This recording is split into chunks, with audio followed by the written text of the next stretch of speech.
We were nearing the island of La Palma. This had to be one of the proudest moments in my brief sailing life because of how well I worked with Galopin to manage the conditions. I anticipated and I took 2 reefs when we hit 20 knots. Speed was good and I controlled the heeling. I was also giving everyone a chance to helm. In my opinion, there's one way to learn to sail, and that's just to do it. To grasp the moment, feel the force of the wind and adapt to its power. Everyone struggled a little at times, but they all quickly understood technique by feel. The baptism, they got soaked. Everybody needs a good baptism, a good soaking. It was Natacha's first time at the helm. She got wet and laughed. She'll need more practice, but so far passed me and Galopin's test. And Ivan felt a lot better. El hot dog canario. And just like that, there's no more wind. I told you guys. Once we got to the shelter of the wind from the mountains, we motored. People and Eleanor went to sleep, as did the rest of us except Natacha, who woke me in time to moor in the marina. We had sailed about 100 nautical miles in about 14 hours. Everyone was safe and sound, rested and hungry. ¿Qué hace Ivan? Atún. Atún que pesqué antes. Ivan had brought tuna steaks he wished he fished, which fed us all.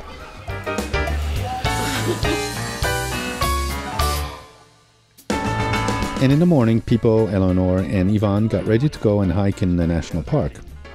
Then they'd be going back to Tenerife, either by plane or ferry. There was a little bit of commotion.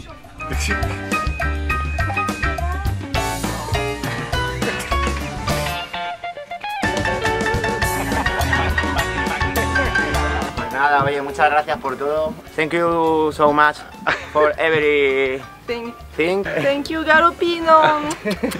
Very good boat, Galopin. Gracias, amigos. See you in Tenerife.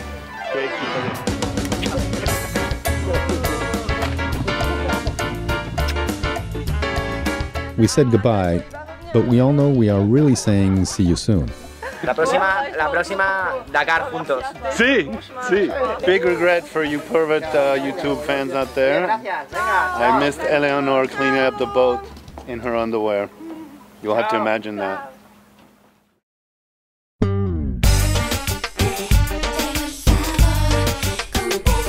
Okay, we're back at the island of La Palma, and we're looking for a second-hand shop. I'd like to get a backpack so we can go for a long hike in the mountains here tomorrow. Meanwhile, we're up here on near the town of Los Llanos. Pretty cool.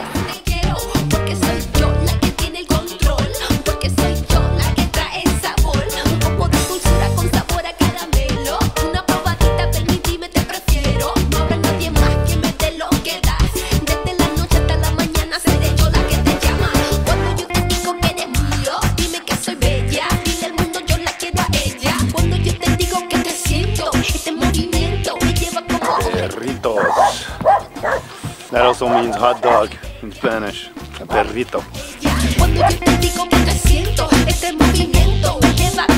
We discovered this viewpoint by accident.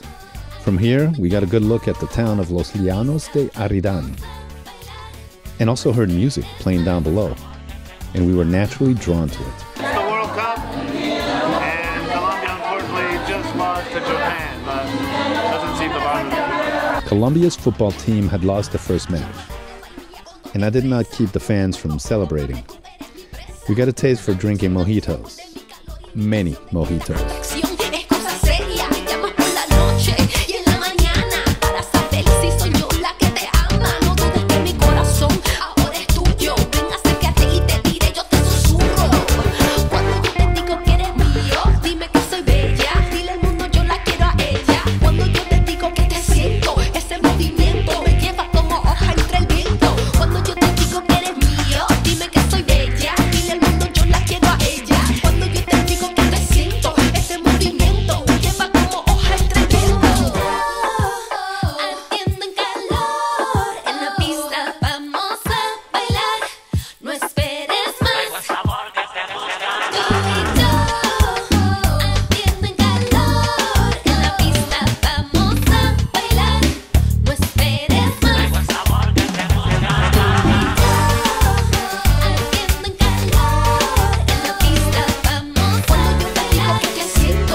We also got a good taste of Latino fun. I hope to cross to Latin America with Galopin eventually. Maybe I'll just even skip the Caribbean. But I'm not even close to that trip. Right now we're tripping here. And then they hit us with shots. And those basically killed us. We were a little foggy in the morning, well, in the afternoon. My friend Jean, who I met in Lanzarote, was here with his yellow Joshua boat. Thank you, Juan. He's brought us up to the beginning of the trail. Parle en français. Il est chiant avec ça. He gives me crap, but is kind and offered to take us up to the hiking trail. Collected a bunch of nísperos. Really good fruit. Yeah. Kind of like apricot, kind of. Apple apricot.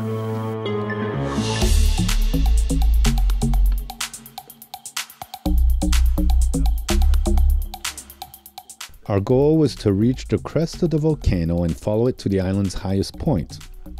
On the map, it looked easy enough, but it said nothing about hiking with a hangover. We're going to go for a little nap up here, we hope, to recover from our night last night with the Columbians. Oh. We just took a nap here to recover. Natacha grabbed the camera. Yes, I displayed my flag to the world from the mountain, but that's it. I have some manners. Thank you, Mom. See, Mom, I promised you I wouldn't dangle my dingle in front of the camera. And you can't even tell what Natacha is, well, not wearing being free.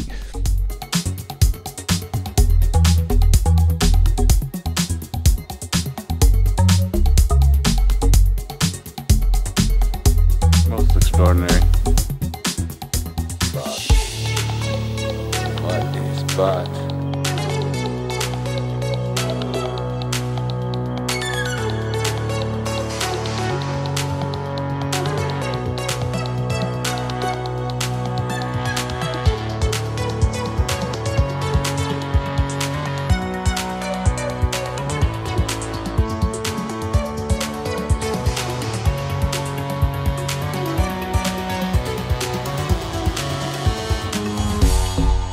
It was a long hike. Eventually, we got above the tree line, which means we were above 2,000 meters. Along the way, we went through patches of flowering shrubs, which perfumed the air. It was spring, after all.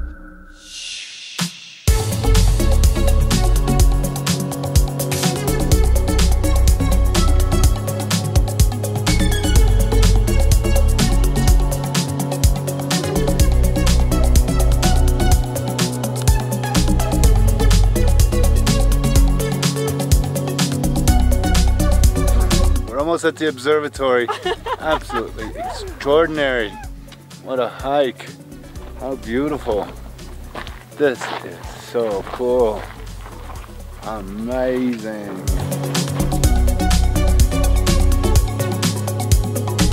My God, look at this. You're gonna get a killer sunset here.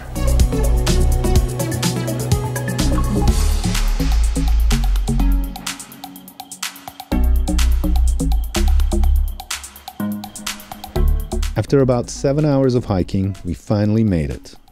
Just in time for this.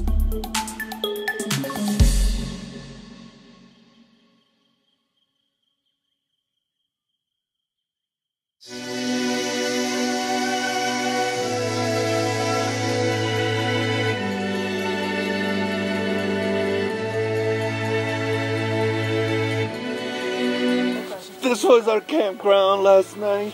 It's freezing now. J'ai survécu cette nuit. And this rock. Putain, dormi dans cette pierre là. We slept on a rock with no mattress, but it was so cool. This morning, you have got to see this. It's so amazing. We're at 2,426 meters. Roque de Los Muchachos. We got here so late last night at 10 o'clock. Franchement, ça valait le coup. Wow. Amazing. Check this place out.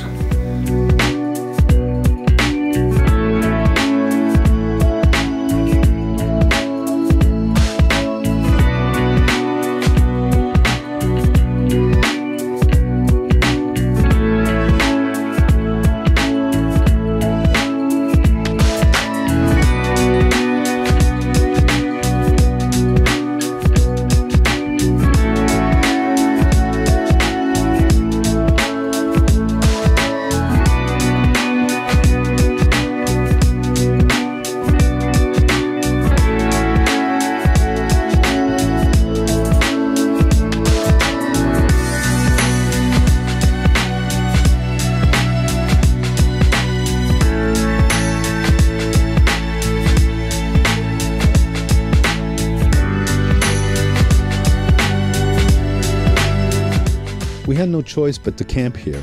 To be clear, this is not recommended or allowed technically. But the park official that came in the morning laughed at both our bravery and stupidity and told us where we could have camped. To be in line with the authorities here, don't do what we did. It's technically not allowed. It was strange to be far from water, but that did not keep Natacha from taking a shower. It was chilly, which did not bother her. It reinvigorated her. I was not as brave. Up here is one of 3 of the best places in the world to stargaze. After Hawaii and Chile, the Roque de Los Muchachos observatory has a fleet of telescopes funded and used by several different countries full-time. The island is one of the few places in the world that limits light pollution to the benefit of the observatory. The altitude puts you above the cloud cover, and since being in the Atlantic Ocean, it means the sky here is the clearest in all of Europe. Looking up is one thing, but looking down at this astonishing view is just breathtaking.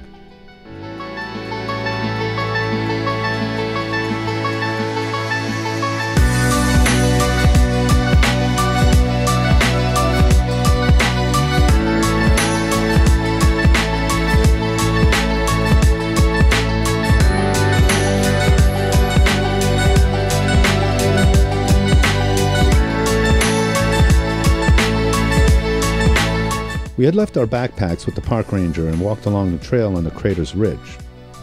It's possible to go all around the crater and back down the other side we'd come up. But it was too much for us, or at least for me. I found a spot in the shade and fell asleep. Most people drive up here to get the view, and we found a Dutch couple to drive us part of the way back down. They dropped us off at a bus stop and Natacha stuck out her thumb and we hitched a ride back to the marina. Tu ronflais et tout en plus. C'est vrai? She would be going back to France in the morning and had one last request: a sunset skinny dip at the beach next to the marina. I happily agreed. She's promised to come back on Galopin to sail south to Africa with me. Until then, I'll wait and enjoy summertime on La Palma. I would not be disappointed.